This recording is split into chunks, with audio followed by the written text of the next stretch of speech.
The study at Ashford Hall smelled of leather and neglect. Catherine Everett sat in the chair she had been directed to, hands folded in her lap, and tried not to look at the portrait above the mantelpiece. A woman with dark hair and gentle eyes gazed down at her, forever young, forever beloved, forever dead. Kate forced her attention to the mahogany desk, to the papers scattered across its surface, to anything but that painted face. She had been waiting 20 minutes. Her last shilling had gone to the coach fare from London. If the Duke of Ashford refused her, she had nowhere else to go. The door opened without warning. He was taller than she had expected, broader. The Duke of Ashford moved through his own study like a man walking through a mausoleum, his dark eyes taking her in with all the warmth of a coroner examining a body. He was perhaps 30, though grief had carved lines around his mouth that made him seem older. Miss Everett. He did not sit. Mrs. Hallowell informs me you come with adequate references. Kate stood, grateful her hunger did not make her sway. I served as governess to the Pembroke children for 3 years, Your Grace. Before that, The position I am offering is not that of governess. The Duke moved to the window, presenting her with his back. I find myself in need of a wife. The words hung in the air like smoke.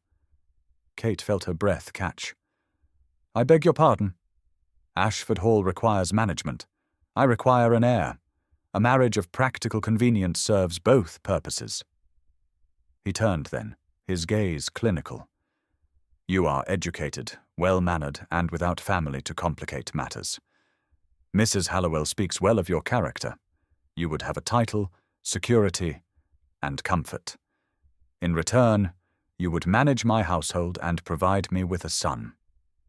Kate's mind reeled. She had come prepared to plead for a position as housekeeper, perhaps a lady's companion. This was impossible. Your Grace, I am no one, a clergyman's orphaned daughter with no dowry, no connections, which makes you ideal. His voice remained flat, businesslike. I do not want a society marriage with all its attendant expectations. I require competence, not affection, duty, not devotion. Can you provide that, Miss Everett? She should refuse. Any woman with pride would refuse. But pride was a luxury she could no longer afford. She had been dismissed from her last position when her employer died, and his heir turned her out without references. She had one dress to her name and no prospects whatsoever. I can, Your Grace. Then we shall be married by special license within the week. He returned to his desk, already reaching for papers. Mrs. Hallowell will see to your accommodations. I trust this arrangement will prove satisfactory for us both. Kate stood frozen. He had not asked if she wanted to marry him. He had not asked anything at all. Your Grace. Her voice came out steadier than she felt. May I know why you choose this rather than a traditional courtship? For the first time, something flickered in his eyes. Pain, perhaps, or anger. Because I have had love, Miss Everett. It destroyed me. He looked again at the portrait above the mantel. I will not make that mistake twice. The wedding was a bloodless affair. They were married in the private chapel at Ashford Hall with only Mrs. Hallowell, the housekeeper, and Dr. Hartley, the family physician, as witnesses. Kate wore a dress borrowed from the household stores, dove-grey silk that had belonged to someone else. She suspected she knew who. Adrian Blackwood, Duke of Ashford, stood beside her, and spoke his vows with perfect precision. His hand was steady when he placed the ring on her finger. He did not smile, he did not falter. He was a man conducting business. When the ceremony concluded, he nodded to her once. Your Grace, he said, granting her the title as if handing her a receipt. Kate felt something inside her chest go very cold. The wedding breakfast was brief, the afternoon interminable. Kate was shown to what would now be her rooms, the Duchess's suite, connected to the Duke's by a single door. Mrs. Hallowell helped her dress for dinner in another borrowed gown, this one midnight blue. "His Grace dines at 7, the housekeeper said gently. She was a woman of perhaps 60, with kind eyes and careful hands. "He keeps country hours." Kate met her own gaze in the mirror. She was a duchess now, Duchess of Ashford. The words felt like stones in her mouth. Dinner was silent. Adrian sat at the head of the table, Kate at the foot, an expanse of polished wood between them. He carved the roast with surgical precision. She moved food around her plate and tried not to think about what would come after. When the clock struck 9, he rose. "I will join you shortly," he said, and left without waiting for her response. Kate returned to her rooms. A fire burned in the grate. Someone had turned down the bed, laid out a nightgown of fine white linen. She changed with shaking hands and waited.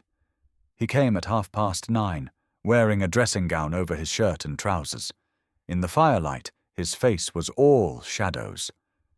"I will try not to cause you discomfort," he said. It was the kindest thing he had said to her all day. What followed was efficient and impersonal. He was not cruel. He was not rough. He was simply absent, a man fulfilling an obligation. When it was done, he rose immediately and began dressing. Kate lay very still beneath the sheets, feeling something inside her break. "Your Grace." He paused at the connecting door. "This marriage means nothing beyond its practical purpose," Adrian said without turning. "I trust we understand each other, madam." The door closed behind him. Kate stared at the ceiling, at the painted cherubs frolicking across plasterwork, and felt the first tears slide hot down her temples into her hair. She had known what this was. He had been brutally honest. But some part of her, some foolish, desperate part, had hoped that marriage might soften him, that proximity might breed affection. She had been wrong. The Duchess of Ashford wept silently in her grand bed, and no one heard. Morning came with pale winter light. Kate woke to find herself alone, the connecting door still closed. She rose, washed, and dressed in another borrowed gown. Everything in her wardrobe belonged to the ghost that haunted this house. Mrs. Hallowell found her in the breakfast room. "His Grace rode out at dawn, Your Grace. He often does." The housekeeper poured tea with gentle efficiency. "He asked that I show you the household accounts this morning, if you are agreeable." Kate wrapped her hands around the teacup, grateful for its warmth. "Of course." The day passed in ledgers and linen inventories, in touring kitchens and inspecting still rooms. Ashford Hall was vast and beautiful and desperately sad. Dust cloths covered furniture in half the rooms. The servants moved like ghosts themselves, speaking in whispers. "The house has not had a mistress in 3 years," Mrs. Hallowell explained quietly. "His Grace prefers things left as they were." As they were when she was alive, Kate understood. When Isabel was alive. In the afternoon, Kate found herself in the library. It was the warmest room she had yet discovered, with floor-to-ceiling windows facing south and a pianoforte in the corner. She ran her fingers across the keys, not quite pressing down, and wondered if the first Duchess had played. Footsteps in the corridor made her turn. Through the half-open door, she glimpsed Adrian passing, still in his riding clothes. He paused at the sound of the piano, his head turning toward the library. Kate held her breath, but he did not enter. After a long moment, his footsteps continued down the hall, fading into the vast silence of Ashford Hall. Kate sat at the piano bench and understood completely. She was the Duchess of Ashford in name only. In truth, she was precisely what she had been before, invisible, insignificant, alone. The difference was that now she had no hope of anything else. 2 weeks became a routine. Adrian left at dawn to ride or oversee the estate. Kate managed the household with quiet efficiency, slowly bringing life back to rooms that had been closed for years. They dined together in silence each evening. Twice a week, he came to her bed, performed his duty, and left. He never stayed. He never spoke beyond necessity. Kate told herself she was content. She had security, purpose, a role to fill. It was more than many women had. It should have been enough. It was not enough. On a Thursday evening in early March, Kate found herself once again in the library. She had claimed it as her refuge, the one room where Adrian never came. Tonight she had lit a fire against the lingering chill and curled into the wing chair with a volume of Wordsworth's poetry. She did not hear him enter. "You read Wordsworth." Kate startled so violently the book nearly fell from her hands. Adrian stood in the doorway, still dressed for dinner, his expression unreadable. Yes, Your Grace, I hope I have not intruded. It is your home." He moved into the room with that careful precision she had learned to recognize. Not cold, exactly. Contained. My wife enjoyed his work as well. The first wife. Always the first wife. Kate carefully marked her place. "It brings me comfort." Adrian crossed to the decanters on the sideboard, poured himself brandy. For a long moment she thought he would drink and leave. Instead, he turned and regarded her with something almost like curiosity. "Which poem?" "Lines written a few miles above Tintern Abbey." Kate held up the book slightly. "Do you know it?" "I do." Adrian moved closer, and Kate's heart did something complicated in her chest. He lowered himself into the chair opposite hers. "Read it." It was not quite a command. Kate found the page and began. 5 years have passed, 5 summers, with the length of 5 long winters. And again I hear these waters. Adrian continued softly, his eyes on the fire, rolling from their mountain springs with a soft inland murmur. Kate's voice faltered. He knew it. He knew it by heart. They finished the passage together, their voices interweaving like music, like something that might have been beautiful if the world were different. When the final line faded into silence, Kate felt tears burning behind her eyes and could not have said why. Adrian's gaze found hers across the firelight. For one impossible moment, she saw something in his face. Recognition, perhaps. Connection.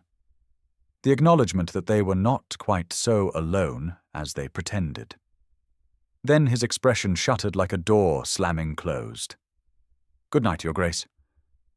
He stood abruptly, set down his untouched brandy. "I trust you sleep well." He was gone before she could respond. Kate sat in the empty library, the book heavy in her lap, and finally understood.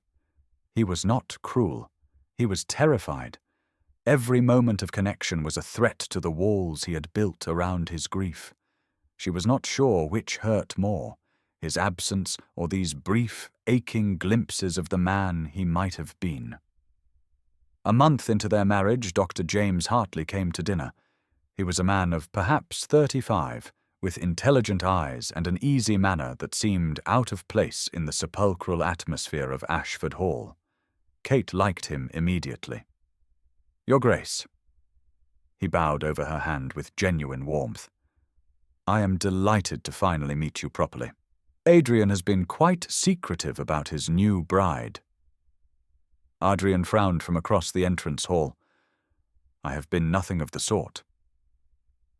"You have mentioned her precisely twice, and only to confirm that the marriage had occurred." Dr. Hartley smiled at Kate. "He becomes more hermit-like each year. I am grateful you have taken on the impossible task of civilizing him." Kate managed a smile, though her heart was not in it. "I fear I am not equal to such an undertaking, Doctor." "James, please. Anyone who has survived a month at Ashford deserves to dispense with formality." Dinner was less oppressive with James present. He drew Kate out with gentle questions about her reading, her plans for the gardens come spring, Her impressions of Derbyshire. Adrian remained largely silent, but Kate noticed him watching her as she spoke, his expression unreadable. When she excused herself after dessert, James rose politely. Adrian did not try to keep her. In the drawing room, Kate worked on embroidery she had no interest in completing, and tried not to listen to the murmur of male voices in the dining room. She failed entirely. Punishing her for your own fear, James was saying, his voice carrying through the half-open door. I am doing nothing of the sort. Adrian's reply was sharp. Our arrangement is exactly as agreed. Your arrangement is making you both miserable. Anyone with eyes can see it. A long pause. Then, you do not understand. Then explain it to me. James's voice gentled. Adrian, I was there. I know what Isabel's death did to you, but Catherine is not— Do not speak of it! Adrian's voice cracked like a whip. Another pause. When James spoke again, his words were quiet but clear. How did Isabel die, Adrian? You know how. Say it. The silence stretched so long, Kate thought Adrian would not answer. Then, she died in childbirth. The baby, our son, lived only an hour. Kate's hand stilled on her embroidery, her chest constricting. And you have blamed yourself ever since. James said gently. You believe your love killed her. I know it did. Adrian's voice was raw. If I had not married her, if I had not, she would still be alive, painting in her studio, laughing, alive. So you married Catherine and determined not to make the same mistake. Not to love her, not to give her any piece of yourself that could destroy you both if— Enough. A chair scraped back. Catherine understands our arrangement. She is content.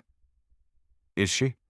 Because the woman I met tonight looked like she is slowly disappearing. Footsteps approached the drawing room. Kate quickly bent over her embroidery, heart racing. But Adrian did not enter. She heard him climb the stairs instead, his tread heavy with something that might have been despair. James appeared in the doorway moments later. He regarded Kate with sympathy she did not want. Forgive me, Your Grace. I have overstayed my welcome. You heard us. It was not a question. Kate set aside her embroidery with careful hands. I did not mean to eavesdrop. I rather think we meant to be overheard. James moved into the room, his expression kind. He is not a cruel man, Your Grace, only a broken one. I know. Kate's voice came out smaller than she intended.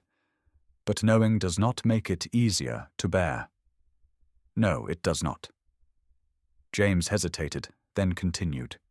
He watches you, you know, when he thinks no one notices. At dinner tonight he could not seem to look away. Kate's throat tightened. Then why— Because he already cares for you, and that terrifies him more than anything in this world. After James left, Kate sat alone in the drawing room until the fire died to embers.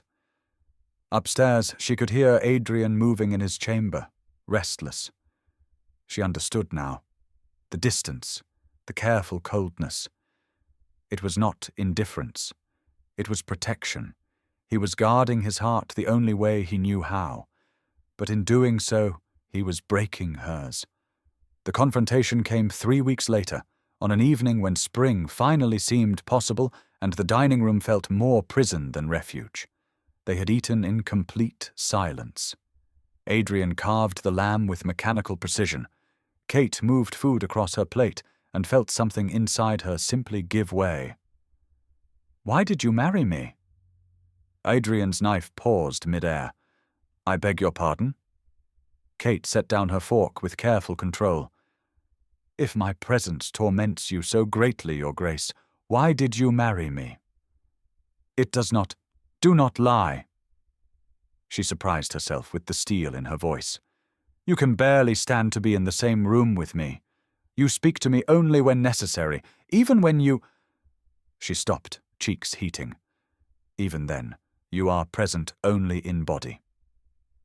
Adrian set down his utensils, his jaw tight. "You knew the terms of our arrangement, madam. I agreed to be your wife, not your ghost." Kate stood, her hands trembling. "I manage your house. I will bear your children if God wills it, but I will not continue to be invisible in my own marriage." "You are being dramatic." "Am I?" The words burst from her. "You married me for duty and convenience, fine, but you treat me with less regard than you show your horses. At least them you acknowledge exist." Adrian rose to his feet, colour flooding his face. "What would you have me do, madam? Play-act affection I do not feel. Pretend that this is something it is not? I would have you treat me like a human being." Kate's voice broke. "I do not ask for love, Your Grace. I learned long ago not to expect that. But I will not accept contempt." "I do not hold you in contempt. Then what? What am I to you?" The question hung between them like a blade. Adrian's hands clenched at his sides, his breathing harsh. "You are my wife. That is a title, not an answer. It is the only answer I can give." His voice dropped to something dangerous. "You ask too much." Kate felt something inside her chest crack clean through. "I ask for nothing, Your Grace. That is precisely the problem." She swept from the room, leaving him standing alone among the ruins of their dinner. Behind her, she heard china shatter, as if he had swept something from the table in frustration. She did not look back. In her rooms, Kate sat at her dressing table and stared at her own reflection. The Duchess of Ashford looked back at her with hollow eyes. She had been at Ashford Hall for 6 weeks. Already she was fading, becoming as much a ghost as the first Duchess whose shadow still ruled this house. She could not continue this way. Something had to change. Over the following weeks, Kate made a decision. She would survive. She would be the Duchess Adrian required in practical terms, but she would protect the last remaining pieces of her heart before they shattered completely. She stopped hoping for his company, stopped lingering in doorways when she heard his footsteps. When he came to her bed, she endured it with silent dignity and felt herself retreat somewhere far away where his careful, distant touch could not wound her. Adrian noticed. She saw it in the way his eyes followed her at dinner, in how his hands hesitated before leaving her each night. But he said nothing, did nothing, and Kate let herself go cold. It was easier than burning. The fever came in early April, when the first daffodils were beginning to bloom in the gardens Kate had worked so hard to restore. She had been feeling unwell for days, but ignored it, as she ignored most things now. There was too much to be done. The spring cleaning required oversight. The tenant cottages needed inspection. The Duchess of Ashford had duties, and she would fulfill them. On a Tuesday afternoon, Mrs. Hallowell found her unconscious on the library floor. Kate woke briefly to find herself in bed, Dr. Hartley's concerned face swimming above her. She tried to speak but could not form words. The fever had her in its grip, pulling her down into burning darkness. "Pneumonia," she heard James say from very far away. "The infection is severe. The next 72 hours will be critical."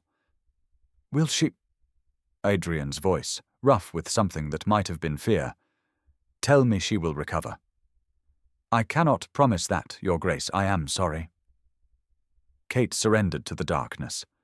Time became meaningless, a succession of fire and ice, of nightmares where she ran through endless corridors, calling for someone who never answered.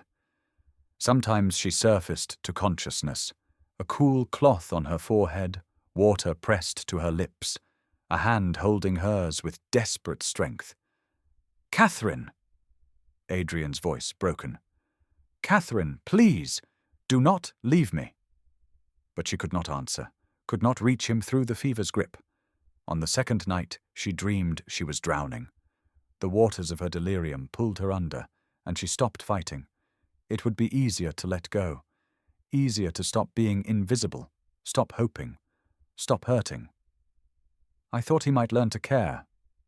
She heard her own voice saying, distant and sad. Just a little. I did not need love, only kindness, only to matter. You matter. Adrian's voice, fierce and desperate. God help me, you matter more than anything. Kate tried to reach toward that voice but could not find the surface. The darkness pulled her deeper. I cannot lose you, Adrian said, and she felt something wet fall on her hand. Not you. Please, Catherine, not you. On the third morning, Kate woke.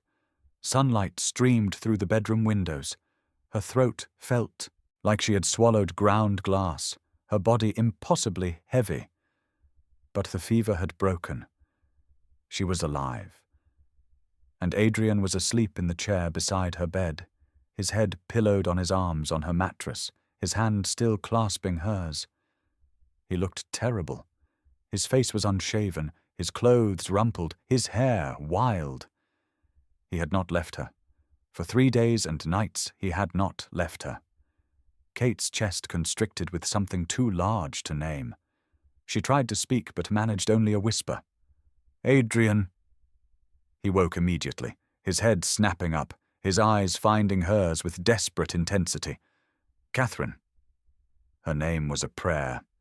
He reached for her face with shaking hands, touched her forehead, her cheek, as if confirming she was real. The fever has broken. Thank God, thank God.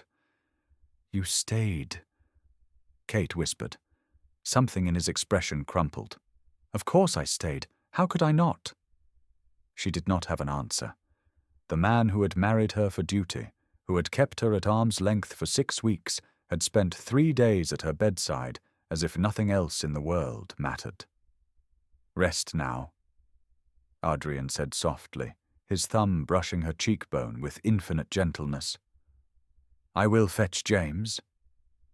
But his hand remained in hers, and Kate fell asleep still holding it, still feeling the warmth of his touch even in dreams. Recovery was slow. Kate remained in bed for a week, regaining strength by painful degrees. Adrian visited her every day, sometimes twice a day, bringing books and flowers from the garden. He read to her in the afternoons, his deep voice soothing as medicine. He never mentioned his vigil, never spoke of what James later told her, that the Duke had not eaten, had barely slept, had refused to leave her side even when the fever was at its worst. But something had changed. Kate felt it in the way he looked at her, in the gentleness of his hands when he helped her sit up to drink broth, in the way he lingered in her doorway as if reluctant to leave. She did not trust it. She could not afford to. By the 2nd week, Kate was well enough to walk in the gardens. Mrs. Hallowell had been wonderfully kind during her recovery, but Kate sensed something else too. The housekeeper was helping her with more than nursing. Mrs. Hallowell, Kate said one afternoon as the woman helped her dress. May I ask you something? Of course, Your Grace. Do you know of any situations for a lady's companion, perhaps in Bath or... The housekeeper's hands stilled on the buttons of Kate's dress. Your Grace, you cannot mean to leave. I cannot stay. Kate kept her voice steady with effort. Not like this. It is slowly killing me. Mrs. Hallowell's expression was infinitely sad.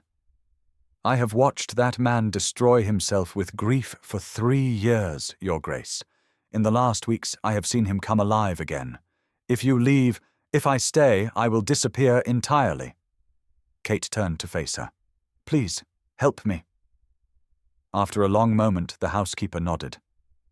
My sister is companion to Lady Ashworth in Bath. I will write to her. The response came within days. Lady Ashworth would be pleased to accept the Duchess of Ashford, travelling as Mrs. Everett, as her companion. She could begin the 1st of May. 3 weeks. Kate had 3 weeks to prepare to leave her husband. She did not tell Adrian. She could not bear to. Instead, she spent her remaining time at Ashford Hall memorizing it, the way sunlight fell through the library windows, the sound of rain on the conservatory roof, the exact shade of green the hills turned as spring deepened. And Adrian himself. The way his eyes crinkled slightly when something surprised him. The scar on his left hand from a childhood riding accident. The careful way he said her name, as if testing the shape of it. She memorized it all, and tried not to think about never seeing any of it again. On the morning of May 1st, Kate rose before dawn. Her trunks were already packed, waiting in the entrance hall. The hired carriage would arrive at 7. She had written a letter for Adrian, explaining everything she could not say to his face. She left it on his desk in the study. She was halfway down the stairs, gloves and bonnet in hand, when his voice stopped her. "Going somewhere, Catherine?" Kate froze. Adrian stood in the entrance hall, still in his shirt sleeves, his expression unreadable. He had been waiting for her. "Your Grace." She descended the remaining steps with as much dignity as she could muster. "I did not wish to disturb you." Clearly.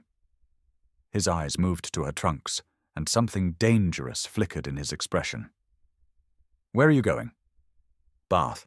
I have secured a position as companion to Lady Ashworth." The silence stretched taut as a wire. When Adrian spoke again, his voice was very quiet. "I see. And when did you intend to inform me of this decision?" Kate lifted her chin. "I left a letter in your study." "A letter?" He moved closer, and Kate forced herself not to retreat. "You are my wife, Catherine. You do not leave me a letter and disappear." "I am your wife in name only, Your Grace. You have made that abundantly clear." Kate's hands trembled, and she clenched them in her skirts. "We have an agreement, as you so often remind me, but that agreement did not include my slow dissolution into nothingness." "You are not nothing. Then what am I?" The question burst from her, the same one she had asked weeks ago. "Tell me, Adrian, what am I to you?" He stared at her, jaw working, and said nothing. Kate felt her heart break cleanly in two. She had her answer. "That is what I thought." She moved past him toward the door. "Goodbye, Your Grace. I hope you find the peace you—" His hand caught her wrist, spinning her back. "You cannot leave. Give me one reason why not. Because I cannot bear it." The words came out raw, scraped from somewhere deep. "Because when you nearly died, I wanted to die with you. Because every time I see you, I feel something I swore never to feel again, and it terrifies me." Kate went very still. "What are you saying?" Adrian's grip on her wrist gentled, but he did not release her. When he spoke again, his voice shook. "I told you this marriage meant nothing. I was wrong." He stepped closer, his free hand rising to cup her face with infinite care. "You mean everything, Catherine. Everything. And I have been a coward and a fool." Kate felt tears burn behind her eyes. "You said you would not make the mistake of loving again." "I said many things. All of them lies, I told myself, because I was too afraid to admit the truth." Adrian's thumb brushed away a tear that had escaped. "I love you. I have loved you since you sat in my library reading Wordsworth and looked at me as if I were a man, not a ghost. I love you, and I am terrified that love will destroy us both. But you kept me at a distance, because I thought if I did not let you close, I could protect us both. I thought if I did not love you, I could not lose you." His voice broke.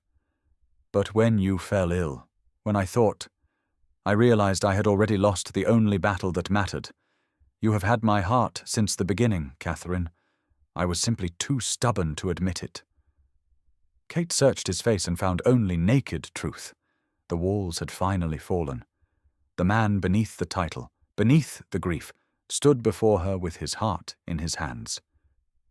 "This will not be easy," she whispered. "Nothing worth having ever is." Adrian's hand trembled against her cheek. "Stay, please. Let me be the husband you deserved from the beginning. Let me love you the way I should have from the first day." "Say my name again." A smile ghosted across his face, fragile and new. Catherine. Then softer. Kate. He kissed her, not with the distant duty of their wedding night, but with reverence, with yearning, with 3 months of denied feeling finally set free. Kate kissed him back and tasted salt, his tears or hers, she could not say. When they parted, she was breathless. "I love you," Adrian said again, as if he could not say it enough. "I love you, and I will spend the rest of my life proving it." Kate touched his face, this complicated, wounded man who had finally let her see him. "I know. You already show me every day." The carriage arrived at 7, but Kate sent it away. Mrs. Hallowell supervised the return of her trunks to the Duchess's suite with unconcealed satisfaction. Dr. Hartley, when he called that afternoon, took one look at Adrian and Kate walking together in the garden and smiled. That evening, Kate sat at the pianoforte in the library, playing a piece by Chopin she had recently learned. She heard Adrian enter but did not stop playing. He crossed the room and sat beside her on the bench, so close their shoulders touched. His hand covered hers on the keys, stilling the music. "I love you," he said simply, as if it were the only truth that mattered. Kate leaned her head against his shoulder, feeling his steady heartbeat beneath her cheek. "I know." They sat together in the firelight, two people who had been lost finding their way home. The portrait above the mantel looked down on them with gentle eyes, and Kate felt no jealousy. Isabel had had her time, had been loved and mourned. Now it was Kate's turn to be loved, to build a life with this man who had finally learned to let her in. This marriage meant everything. It always had.